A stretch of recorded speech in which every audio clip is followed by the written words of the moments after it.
to the track, the wall, makes the leap, and makes the catch! Amazing catch by Junior! He got it! A perfect game! 13 strikeouts! Line pitching out towards straightaway center field, drifting out toward right center, shot at the wall, leaps up, and he makes the catch!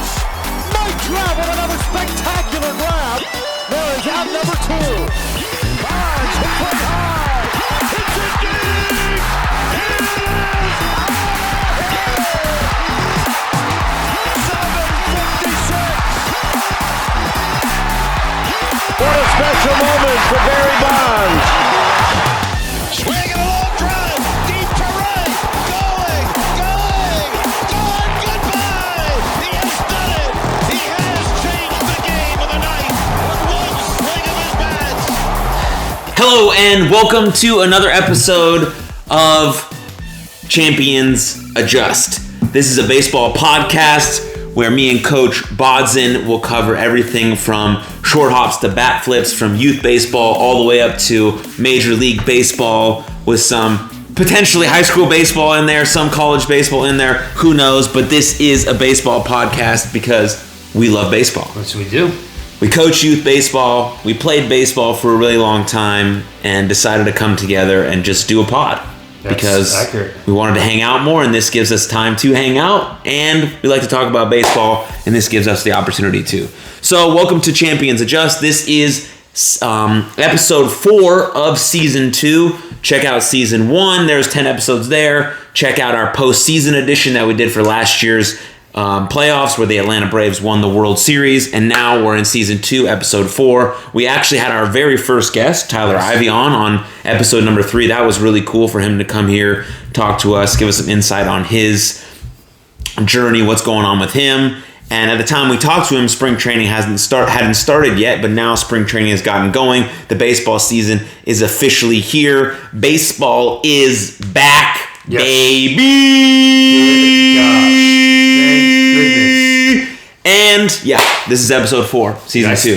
I spent like 2 weeks just like reading every single piece of information that was getting published out by my new hero, Bob Nightingale, who is a writer for USA Today, who before the lockout had occurred, had falsely reported several signings, and a lot of fans were like, well, F you, Bob, you don't know what you're talking about. And then he was up until like 2 or 3 o'clock in the morning reporting everything that was going on in Florida. Yeah. And all of a sudden they're like, Bob, you're the greatest person that ever exists, man. And then now that he's reporting news again, everybody's saying, Bob, you're late on that one, guy. And it's like, dude, just let the guy rest. Yeah. He was like the Rocky Balboa of breaking news during the lockout of what was happening on both sides. It was incredible. Before you keep going, I'm fired up by that Rocky Balboa reference. For sure. I mean, that's just getting my mind, man. So he's just wearing it, and then winning at the end. Yeah, and he's still a legend. Yeah, he's an absolute legend, and I refuse to not read anything he puts out now. And he also breaks a ton of Dodgers news. So he was first on the Freeman train. Yeah. Today, Kevin Pillar signed a $2.5 million minor league contract. What? To go back home, he had reported that. Sheesh. He's just a legend, and he'll probably never hear me say this, but I love you so much, Bob Nightingale, and I wish that you were my uncle. No, we speak things into existence here on Champions Adjust. Sure. And Big Bob one day is going to call into this pod, and we're going to hear his insight on breaking news via Champions Adjust podcast. Thanks, Bob. Your Twitter rocks. We might be able to get a picture down here. It would be great of him bringing bagels to everybody during the negotiations, because they ended at like 2 a.m., 3 a.m., and they started again at like 11 a.m. Yeah. And he brought bagels for everybody. What a guy. Yeah. And so that it was how I spent several sleepless nights just sitting there waiting to see what would happen. And it's happened. And the cool thing about the negotiations was that the elected officials for the Players Association unanimously voted against the owner's proposal, and then it went to the players, who almost unanimously voted for it to pass it, and now we're back. meaning that the Brad Millers and the Max Scherzers were voting against it, saying, hey, all you players should probably vote against it, and all the players saying, no, we want to play. Yeah. Or we're voting for this. Right. And then it was immediately ratified within 8 hours by the owners, and now we're back.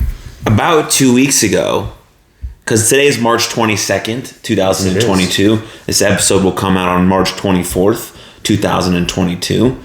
And about, 2 or 3 weeks ago, before all these deals got done, like, I was legit concerned that we were not going to have a baseball season. Sure. I don't know if that was a reasonable concern, because I'm not in the conference rooms. Right? But just with talking to you and looking on Twitter, and the games got, it seemed like 4 or 5 hours before the actual deal was made, the season got pushed back 2 weeks. And then it was 1 week, and then they're like, no, everything's going to be the same. We're going to have double headers. And I was like, oh my God, how are the players going to get ready? They don't have enough time for spring training. And who's going to, I was like, whew. Well, what's funny is that Rob Manfred, our favorite commissioner of baseball, he pushed the season back, right? And he's like, hey, we're pushing it back 2 weeks. And then next week, they got back in the conference room. Right. And he's like, this is our last opportunity to have a full season. Now, people who are listening, who are fans or are a fan of the business side of things, when you start telling players, hey, we're not going to pay you a full salary, that becomes a whole different obstacle to overcome. Mm-hmm. So all of a sudden, Rob Manfred's saying, hey, the last opportunity, hear that was awesome. The last opportunity for you to play a full season is gone. That happened 11 o'clock last night. We can still work towards this. And that creates a whole different situation for players to say, well, wait a second, now we have to go back to the table and say, I want my full pay. Yeah. So Rob Manfred pushed back the season several times. He actually shortened the season 3 or 4 times. Right. And there were about 85 different deadlines across a 2-week period of this is the last time there's going to be 162 games. No, this is going to be it. No, this is going to be it. And that's where I came in. I think I talked to you about it, but I definitely talked to some other people about it. It wasn't good for baseball on either side to shorten the season. Mm-hmm. So I was always confident that the full season would get played. I was getting really annoyed that it was taking so long for it to happen. I was getting really annoyed by the negotiation tactic of the MLB owners and Rob Manfred coming out and saying, hey, no, the Players Association were in on it and now they don't want to do it anymore. And they were spreading misinformation, and the players are sitting here and they proved that was not true. Yeah. Because even the representatives voted against it and the players still voted for it. And it was just, there's a lot of, we talked about this last year, that we thought that there would be some nasty negotiations because of what happened after COVID with, Mike Trout wanting his full salary, et cetera, et cetera. They were trending in the right direction. And it was a big Royal Rumble brawl. Big Royal Rumble brawl. Thanks for that wrestling reference. Yeah, you're welcome. Max Scherzer came out today and said he will never, no matter whether he's playing or not for the next one, he's not going to be involved in negotiations. He never wants to do that again. Ugh. Because it's a pain. Yeah. And nobody wants to do that. Seemed that way. So the good news is that they have figured out there are some changes. We can get into that. Some pretty cool stuff that I'm a fan of. Yeah. Let's dive in. Yeah, let's dive in. We'll dive into that. We'll talk about some signings, and then we'll wrap up the episode. Yeah, so we'll keep this one short, but some of the changes you're going to see is, one, there are teams that pay through luxury tax. They pay into the revenue pool, and there are teams that receive money from the revenue pool, depending on where they're at in their tax bracket, right? Mm-hmm. So now, moving forward, if you are a team that receives money from the money pool, from the revenue sharing pool, you can only get the number 1 pick twice in a row before you drop down to the 10th pick, which is like an anti-tanking rule.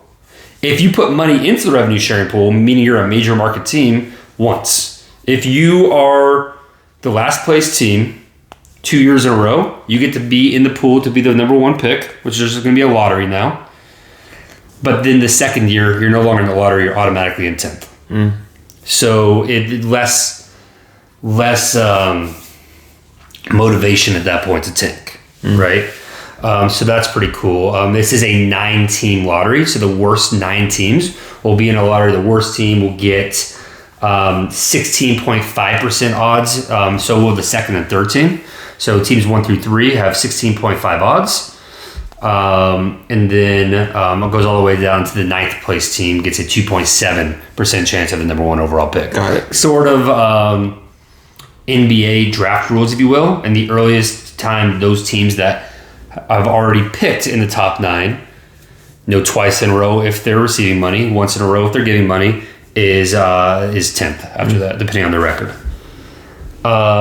The draft is now 20 rounds, which will be held between, will be probably around the All-Star game and the Home Run Derby. Okay. Now, I've talked about this before on a podcast, but I don't like the draft being during the College World Series or during the college season. Yeah.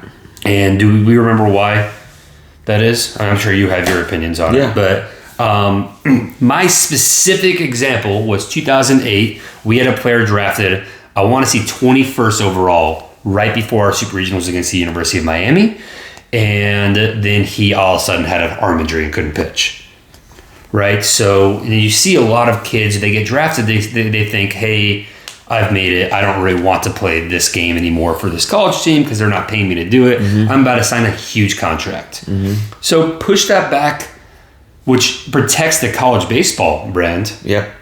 And push that draft back to All-Star game, which makes it another event, right? Like we can have, the celebrity softball game, the home run derby, the draft, and then the All-Star game. Right. That's great. Have kids who have been playing baseball their entire lives show up to the All-Star weekend and actually get to be celebrated. I think that's really cool. And we saw how important college baseball was with the lockdown happening. Yes. Oh my gosh, yes. And how many more people were invested and involved in the beauty that is college baseball. Some of the athletes that usually don't get recognized were getting recognized because more people were paying attention to it because they didn't have anything to do because the lockout was happening. Right. So maybe they were always writing about Major League Baseball or this or that. They were now tuning into college baseball and allowing some of those talents to be seen and just seen more than they would before. So we saw how cool that is. And then that gets all elevated when you go to the College World Series because it's quite fun. Sure. It's a beautiful atmosphere. And so I agree with you that you want to wait to the end because the same thing can be said with some of these high school athletes that are committing to these big D1 schools at like their sophomore year. Right.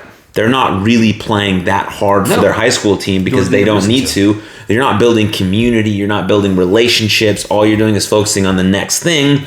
When in baseball, if you're not focused on the present moment, what's important now, you're not going to succeed in the moment. And also, the beauty of sports is about building relationships and friendships and community. And if you're always thinking about the bigger, the better, the next thing, you're not into what's happening now, and you're not able to cultivate the stuff that's going on there. So you want to have kids focus, because they're still kids. High school and college athletes are still kids. Yeah. You want them to focus on what's happening now, make what's important happening now. And yes, they're working towards something bigger, but allow one thing to finish before you engage them in something that's the next step in their life. 100%. I'll give you actually a prime example for you baseball fans out there. Yasmani Grandal, Jamil Weeks, and Yonder Alonso were all on the same baseball team at the University of Miami in 2008. That's the team we lost to when our pitcher decided he couldn't pitch anymore. Right. They went to the College World Series, and they'd all been drafted and decided, hey, we don't really care, and they went 0-2. Think about those three players. Those three players, they had Don Severino was on the team, right? You had David Gutierrez on the team. They had 6 major leaguers on a team. All ended up with pretty solid careers. 6. And 6 out of 9. They couldn't win a game, and they couldn't win in the College World Series because they were drinking and having fun, and they just didn't care. Right. That's what happens. Youth players who are listening to this, if you decide at one point it's just you don't care, you're doing your team a disservice by still taking the field. Right. As great as a career as Yonder Alonso had, that Miami team would have been better off if he not played. Jamil Weeks' great career would have been better off had he not played because they didn't care anymore. You want to respect the game. So you want to respect your teammates, and you want to give your best effort. 2 quick shout-outs on the college side. My alma mater, University of Arizona, just took a 3-game sweep over the weekend against the University of Stanford. Baseball, not an easy feat. No. All 3 comeback wins. Nice. That is my alarm to tell me to leave the house to come here. But you're here early. We're already here, filmed early. So excuse me for that. So the University of Arizona moved up to 11 in the country. And then another great story is Texas State, man. Texas State beat Texas. They beat LSU. They're having a really fun season. They're 18-3 and they're number 20 in the country. Nice. They're ranked ahead of LSU baseball right now, and Clemson baseball, both great baseball programs. So super cool. That's really cool for Texas State. Get after it, Texas State. Who's the number one team in the country? Right now, it's Ole Miss. Ole Miss, number one team in the country. Tennessee's also number one in a different one, and you have Texas number one in a different one. But the one I'm looking at, Ole Miss, Texas, Arkansas, Vanderbilt, Tennessee. You have LSU drop down significantly, which I love because I'm not a huge fan of their head coach. I mean, you pretty much expect that list. That's there and there every year. And then you have Arizona with a new head coach with a ton of guys who transferred out to LSU. With 3-game sweep Stanford. They have New Mexico, I think, tomorrow. And then they have UCLA this weekend. And so I expect to see Arizona hopefully in the top 10 next week. Amazing. Yeah. So anyway, going back to the MLB side, what you're going to see as well, which is great for the free agent market, is now universal designated hitter. Yeah. Which I'm a fan of. I'm curious of your thoughts first, and I'll explain why I'm a fan of it. Generally speaking, I'm a fan. Mm-hmm. I kind of like it in the World Series when they go back between ballparks and there's a little bit of craftsmanship and some strategy that has to go into who's going to hit. You know, it's not the pitcher comes up, like it's not just like there's another hitter, right? You have 9 guys in the lineup who are hitting, right? I like that kind of strategy and thing that goes into it. But overall, all I cared about when I played baseball was hitting. Sure. And I like that guys can now get a spot to hit, and can be their main focus. And I love hitting, so I'm just excited. I hated hitting as a pitcher. And I'm excited to see more of that in the league. Sure. But I like the, and I know that some pitchers like the experience of hitting, and they take it seriously, and you can tell. So, I also don't want it to pigeonhole kids at a young age. Sure. Because we coach 13-year-olds, and I don't want them to see a designated hitter or a PO at the major league level and then think that that's what they should be doing at 13, which is the complete opposite of what they should be doing. But this isn't a thing until you get to professional baseball. Right, but that mindset is still part of their psyche. Like if a guy has one good outing, he's like, Coach, I want to be a good PO. I want to be a PO. We've heard it. I'm like, no, you're going to keep hitting. You're going to play the field. You're going to play right. You're going to play left. Team, we can name drop, right? Weston Williams, great athlete. Mm-hmm. And Weston, I hope you listen to this at some point. Great athlete. Too good of a hitter to be a PO.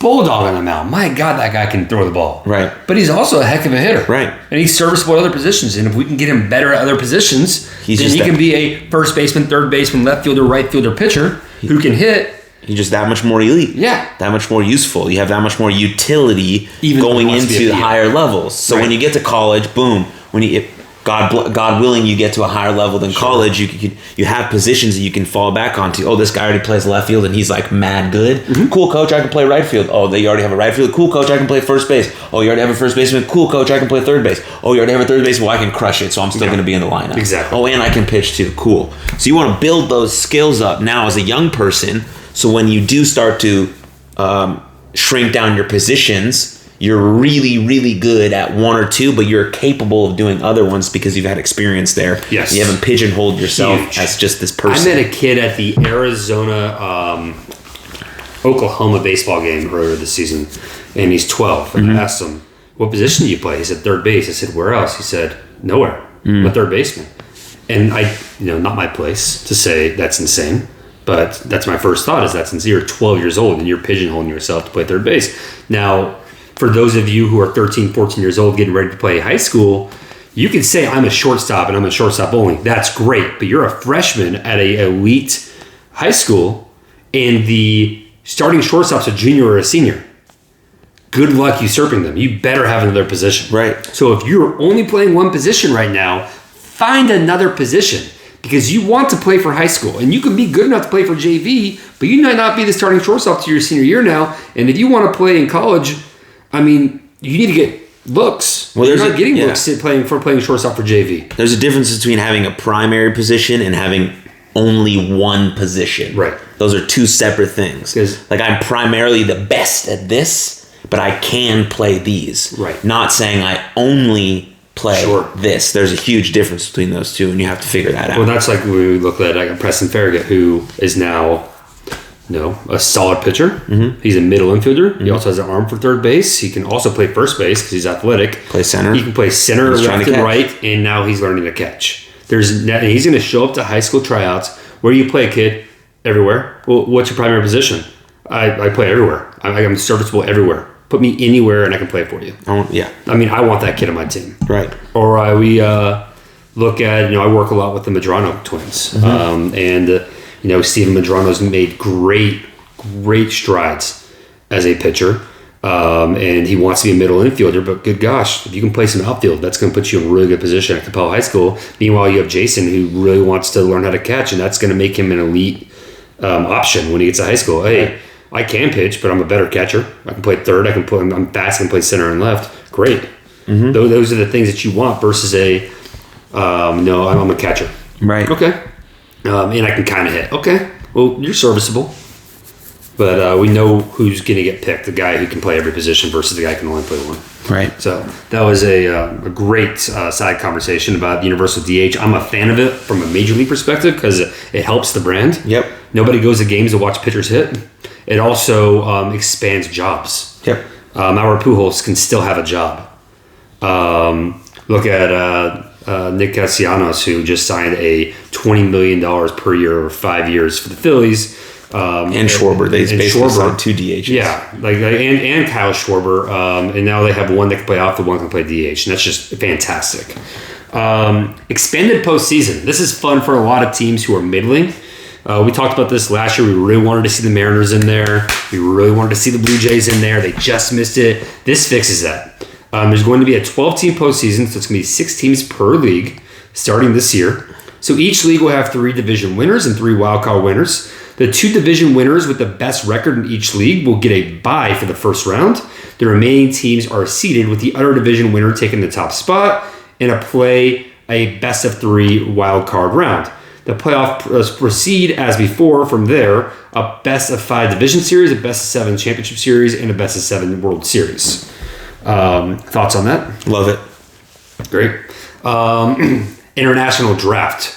So a lot of people might not know this. There's a ton of corruption going on in Dominican, Venezuela, and Puerto Rico, and Cuba, where 15-year-olds are getting back to under the table backdoor deals worth millions of dollars to play for a certain team, in 3 years. Mm-hmm. And it's created a really tough funnel for kids, and so they're looking. They're big solve, and the players say, well, the Major League Baseball, basically the owners basically let this happen. They didn't care. The Major League Baseball owners did not care about these kids who are 15, 16 years old in these countries, nor did they have financial motivation to care. So they let it get this bad, and so now they want to make an international draft. Well, then David Ortiz came out and said, that's great, but we can't do it too fast because if this happens and this happens and this happens. Mm-hmm. So that was a big holdup in the negotiations initially, and one of the reasons why the season got pushed back another week to April 7th, April 8th. The players in the league now have until July 25th of this year to decide whether to implement an international draft. If they do this, then direct draft pick compensation goes away. What that means is that players who are given a qualifying offer from a team mm-hmm. and sign with a different team, the team they sign with have to give a draft pick to the team they came from, which creates a bad situation from a free agency perspective because a guy wants to go somewhere to make a lot more money, but if he signs for a certain amount of money, that team has to give up a first round now. Mm-hmm. So players want that gone, understandably. And the owners are dangling that, saying we'll get rid of this if we can have an international draft. So they have until the 25th of July of this year to decide whether they're going to implement one. And then that negotiation will look at when are they going to start it, 2023, 2024, etc. I suspect that they will strike a deal because players really want draft pick compensation gone because that helps players make a lot more money in free agency. Got it. Cool deal is international play. And each year between 23 and 26, there's going to be a game in Mexico City in May, a game in London in June, except for in 2025 when that London game is actually going to be in Paris. That's really cool. And then this year, the World Baseball qualifiers are planned for September with a separate tour of Major League players in Korea and Taiwan after the regular season. In 2023, the World Baseball Classic will be held in the spring, and the postseason tour will be held in the Latin Americas. In 2024, games will be held in Puerto Rico and the Dominican Republic during spring training, and opening day will be in Asia. And then in 2025 and 2026, there will be a game in September in San Juan, Puerto Rico. And then the World Baseball Classic will again return in 26. So that is a very NFL, NBA brand aspect of having Major League Baseball, London, Paris, Latin America, Asia. That's really cool to me. Yes, expand the brand, baby. Here's really cool. The starting minimum wage for a Major League Baseball player will go from $500,000 to $700,000, and that will grow $20,000 each year until it gets to $780,000 for the last year of the current CBA.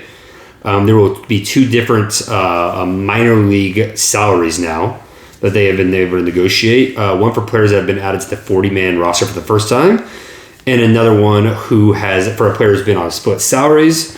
So the minimum salary for a minor league baseball player who's on the 40-man is $57,200 in 22, and that will go up to $63,000 by 2026. And players on a split contract, meaning they're kind of up and down, minimum is $114,000 in 22, and that will go up to $127,000 in 26. So again, we talked with Tyler Ivey. If you listened into that interview, really interesting. We talked about paying minor leaguers better and making sure they can live a better life. Yep. And now officially, if you're on a 40-man, which is a great way to protect your players, even if you're in AA, there's a minimum salary now, which is it's a start. It's a step in the right direction. A huge step in the right direction. I'm hoping for more changes implemented to take care of those minor leaguers.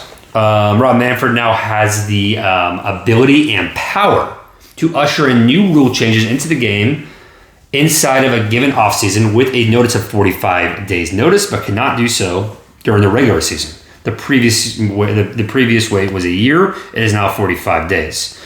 Any thoughts on that? Nothing. Yeah. There's a lot of different things they're trying out in the minor leagues right now. That's like a short amount of time. Yeah, it is. Well, they're saying, hey, we have 45 days to present this to you, and then we vote. Okay. That's basically what they're doing.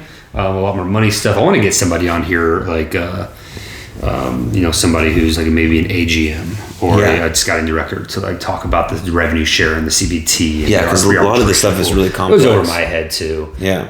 But basically, revenue sharing, that really decides, which markets pay in and which markets receive money. So that got tinkered with a little bit. It affects the Rangers. It affects the Oakland Athletics. I'm not going to take too much of a look of that. Cool thing is now it used to be a 25-player opening day roster. It is now 26 players. So one person. And then 28 players from September 1st on. Awesome. No more than 13 pitchers and 14 pitchers after August 31st. This is a cool one. The MLB has to use the best efforts to minimize the miles traveled by teams over the course of the season. Meaning that no longer do you travel from Miami to Seattle to New York back to Miami. That's just not good for anybody. And there are now service time manipulation rules that we can get into later. And then the annual trade deadline, which we all know is was always been the 30th of July, and it's always been so much more fun. Can now be set at any time between July 28th to August 3rd, depending on what Manfred decides, and they have to be notified by December 1st. Got it. It's a lot. Well done, Bods. Yeah, there's a lot of other stuff in there that are money-oriented. Coach Bods! That are a little bit more in-depth that we don't need to get into. Getting after it, baby. Oh, yeah. Anyway, a lot of signings happened. As soon as the ratification came in, players started signing. The one I don't know what the right word is. Not upset. A little sad. Is Freddie Freeman. Let's talk about this. I wanted him to stay in Atlanta. He wanted to stay in Atlanta. He wanted to stay in Atlanta. He's not in Atlanta anymore. The Braves got better without him. He's going to the Dodgers. They got Matt Olson. So the Braves got Matt Olson out of nowhere after two conversations. And Ronald Acuna Jr. back. And Ozuna back. And Ozuna back, because he was out on the issues with.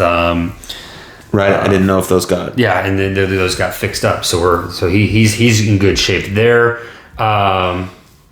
So The Braves basically sat there and said, hey, do we want to sign this aging first baseman? And I'm talking about this purely from a financial and future, not emotional of like, oh my God, this is our guy, but purely of like, okay, so we have this how old is Freddie Freeman right now? He wanted a contract through 36 years old.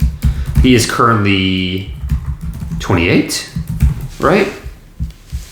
I don't know why my Google just put age to agents. 32 years old. So he's 32 years old, and he wanted a contract. That sixth year that he wanted from the Braves would have put him to 38 years old, right?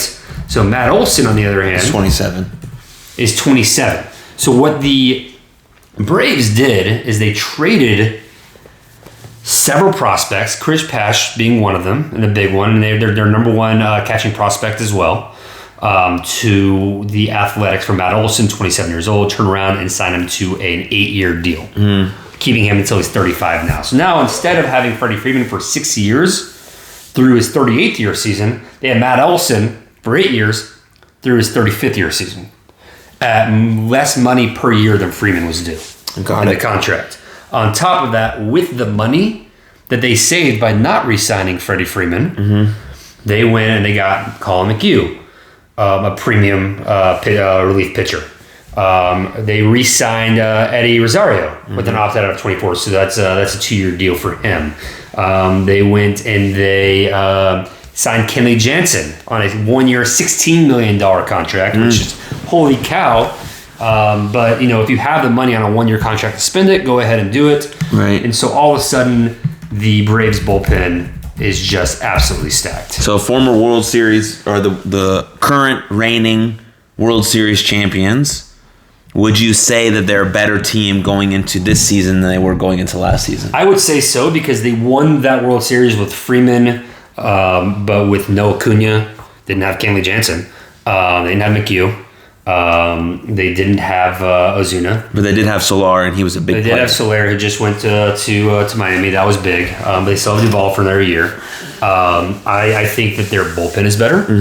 And I think I think their lineup is better because they get Acuna. They don't need Soler if they have Acuna back, and they don't need him if they have Ozuna back. Right? In theory, Soler would have been a great, but they brought Rosario back, and then they added Acuna and Ozuna. So the Braves got better after the winning the World Series to me. Yeah, if Olsen can put up some of the similar numbers as Freeman in the heart of that lineup, his defense is basically on par. He's a Gold Glove winner.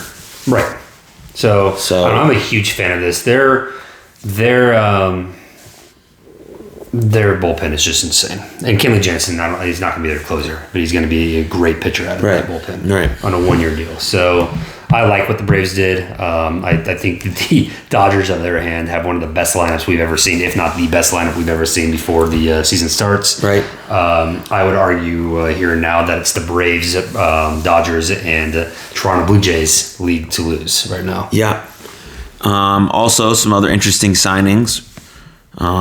Rocky signed Chris Bryant, but they need much more than Chris Bryant to be a contending team. To me. So that's 7 years, $182 million. Can I hit on that real quick? Yeah. The Rockies traded away Arenado for not a ton of prospects because they didn't want to pay him. Right. And then they let Trevor Story loose. Yep. And then they signed Chris Bryant to a giant deal. Massive. 7 years, $182 million. That is just stupid money for one player, right? For one guy. So that was very...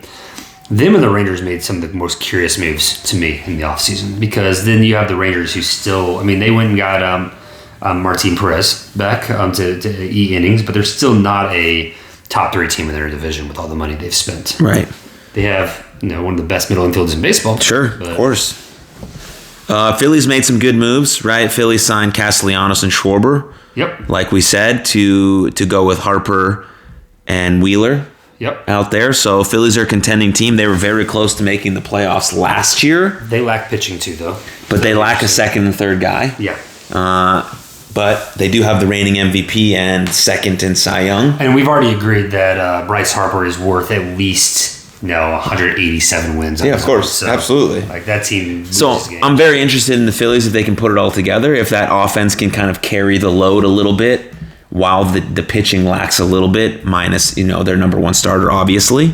So that'll be an interesting run for them. Carlos Correa signs with the Minnesota Twins. Very interesting deal. 3 years, $103.5 million. So what the Twins did is they cleared space by trading Josh. So the Twins went and they traded a solid catching option to the Rangers for Isaiah Kiner-Falefa, who's going to play shortstop for the Twins. The Yankees really wanted Falefa, but the Rangers didn't want Gary Sanchez. So the Twins traded for him instead. Well, okay. So now the Twins have Isaiah Kiner-Falefa and Josh Donaldson and a few other players, and the Yankees says, "Hey, we'll take both those guys off your hands. You get Gary Sanchez now." And so the Twins now have opened up an insane amount of cap space while competing with the Yankees for Carlos Correa. They said, "Hey, take this money off our hands so we can afford it." So what the Twins did is they were kicking the tires on Trevor Story, but the AAV, which is the annual value of the contract, was getting so high negotiating with Trevor Story. They said, "Hey, screw it. Why don't we just go get Carlos Correa?" Yeah. And the contract's really interesting because Carlos Correa has a 3-year deal, but he can opt out after the first year and the second year, and then he's a free agent after the third year anyway. Interesting. So Carlos Correa might be a free agent next year. Might have the same discussion next year on season, I don't know. Season 3. 3 or 4. Whatever. Yeah. Or 5. One of these years. Great. And then another interesting signing, right? You just mentioned his name, so we'll bring him up right now, is the Red Sox sign Trevor Story for 6 years, $140 million. A very interesting deal as well, because at any point, there's mutual deals, right? If at any point during those 6 years, if Trevor Story opts out, but the Red Sox opt in, then a 7th year worth $25 million is added to the contract. Oh. Have you ever heard of that before? No. Yeah. So Trevor Story is in the Red Sox for 6 years, but if at any point during those 6 years, he opts out, but the Red Sox opt in, then a 7th year worth 25. Right now he's making about $22 million per year. A 7th year for $25 million gets added to the end of the contract. That's interesting. Yeah, so it's also very interesting. But the Red Sox, once the Twins got Correa, I think the Red Sox were the move. They have Xander Bogaerts, who has an opt-out after next year. So I think what you're going to see is Story's going to play second base for the Red Sox this year. In the following 5 years, he's going to be their starting shortstap. Got it. He wants to be on a winning team. Yep. The Red Sox compete consistently. The Rangers were kicking around the idea of signing him as an outfielder, and I was just going to, at that point, you're signing 3 of the top 4 shortstop prospects with no pitching. They got John Gray, and that's it. But you got this Giants roster and staff pulled up here. This rotation, man, what they've done is insane. So we're talking about the San Francisco Giants. Check out the San Francisco Giants pitching rotation. Now they have Alex Wood, Carlos Rendon, Logan Webb, Anthony DeScalfani, I can never pronounce his name. I don't know. And then Matthew Boyd. So they're all 5 Cy Young candidates, and that's what the Giants rotation is. Yep. So the Giants got better. Better. And they added Jock Peterson. And they added a 1-year deal to Jock Peterson, who's just a fun guy in the clubhouse. And they have Brandon Crawford, who's just the greatest athlete ever. And Jock Peterson is just a playoff guy. That's what he is. He knows the atmosphere. The Giants are a playoff team, generally speaking. And so he's just a good addition to that squad. And I'm excited to see them contend with the Dodgers for that division title. Hey, me as well. So that'd be fun. The Royals. Yeah, Royals signed Zach Greinke to a 1-year deal. 1 year, $13 million deal. Interesting, because he seems like kind of a nostalgic act at this point for a team that's trying to rebuild and grow and expand. That's but exactly what it is. That's why I'm a Cardinals fan. You're a Cardinals fan, and I was talking to Cardinals fans. Oh, we want Zach Greinke. We should get him. Well, not for 1 year, $13 million. No.